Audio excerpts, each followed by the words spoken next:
আল্লাহ তাআলা বলেছেন, তোমরা ধৈর্যশীল হও এবং মনে রেখো যে সবর করে, যে ধৈর্যশীল হয়, তার সঙ্গী হয় একজন, তিনি কে? আল্লাহ তার সঙ্গী হয়।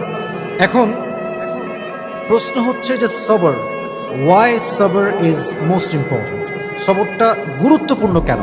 আমার চোখে চোখ রাখেন, আমি একটু বোঝাবার ট্রাই করি যে সবরটা গুরুত্বপূর্ণ কেন। আচ্ছা, একটু ফিল করেন যে আমাদের জীবনে একটা বিপদ আসছে, হয় আমার বাবা মারা গিয়েছে, আমার জব আমি লস করে ফেলেছি, জব হারায় গেছে, অথবা আমার কোনো ইনজুরি হয়েছে, কোথাও আঘাত লেগেছে।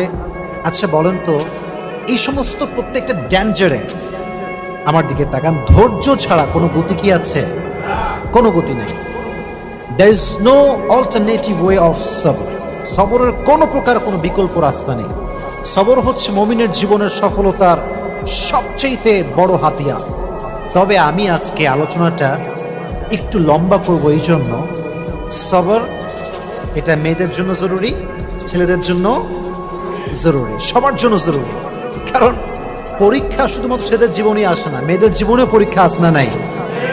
একজন মেয়ে যে বিয়ে করেছে, আব্বা আম্মার ঘর সংসার সব ছেড়ে আসছে, এসে দেখছে যার জন্য সব ছেড়ে আসছে সে তার মতো না, স্বামী খারাপ। এরকম মাঝে মাঝে হয় না? তো এই যে মেয়েটার শ্বশুর বাড়ি খারাপ, শাশুড়ি খারাপ, স্বামী খারাপ, তার জীবনেও সবরের দরকার আছে না নাই? আরেকজন মেয়েকে নিয়ে আপনি ভাবেন, যে মেয়েটা বিয়ে করেছে, জাস্ট মনে করেন 1 মাস হয়েছে, 1 মাস পরেই তার স্বামী মারা গিয়েছে, বিধবা হয়ে গিয়েছে। এই মেয়েটার জীবনও সবরের দরকার আছে না নাই?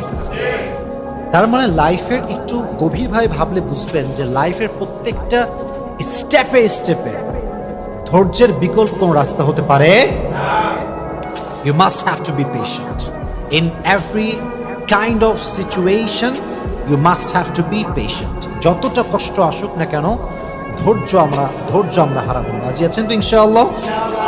আচ্ছা, আমি কোরআন থেকে কিছু এক্সাম্পল দিব ধৈর্য কাকে বলে, নবীদের ধৈর্য কেমন ছিল, এবং আমি হাদিস থেকেও কিছু এক্সাম্পল দিব যে কিভাবে আমরা ধৈর্যশীল হতে পারি।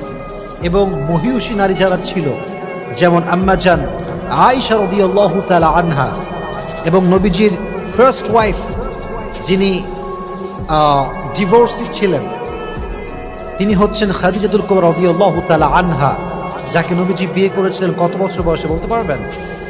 40 বছর। কত বছর? তার জীবন থেকে আমরা সবরের শিক্ষা কেমন করে নিতে পারি? আয়েশা রাদিয়াল্লাহু তাআলা আনহার জীবন থেকে আমরা সবরের শিক্ষা কেমন